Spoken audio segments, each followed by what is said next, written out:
La crise qui secoue le Niger depuis quelques jours s'est invitée à Abuja, où les pays membres de la communauté économique de l'Afrique de l'Ouest, CEDEAO, se réunissent ce dimanche 30 juillet 2023. En marge du sommet extraordinaire, le président en exercice de l'organisation sous-régionale, qui n'est autre que le président de la République fédérale du Nigeria, Bola Ahmed Tinubu, a convié son homologue tchadien, général Mohamed Idriss Déby Itnou, en sa qualité de président en exercice de la commission du bassin du lac Tchad, CBLT. Après l'accueil à l'aéroport où le chef de l'État a reçu tous les honneurs dus à son rang, cap a été mis au palais présidentiel.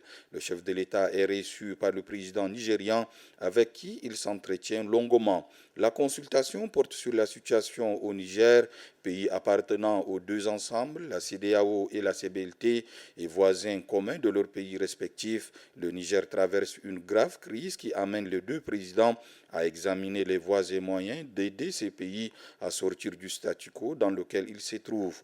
La préoccupation de deux dirigeants est grande et ils entendent par cette démarche amener les deux organisations qu'ils dirigent à peser de leur poids et à conjuguer les efforts.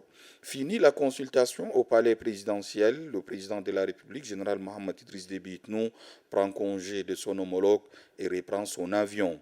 Destination Niamey. Au nom du Tchad, le chef de l'État entreprend une visite sur le terrain à l'effet de mener des rencontres directes dans le but de concilier les partis antagonistes.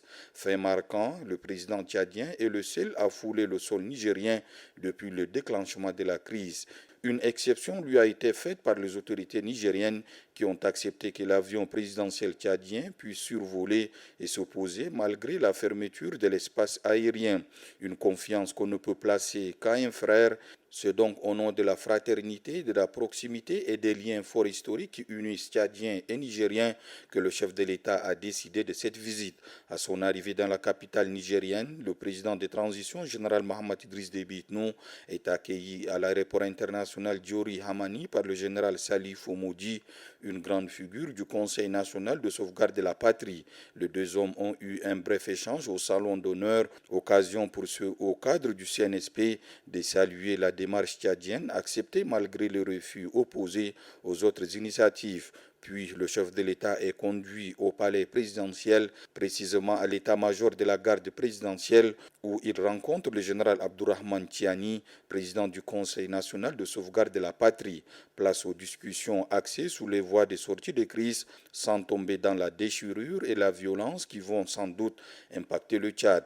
Le chef de l'État a pris le temps d'expliquer au général Tiani la nécessité de trouver un terrain d'entente qui va privilégier l'intérêt du Niger, seule façon d'éviter au peuple nigérien des souffrances inutiles.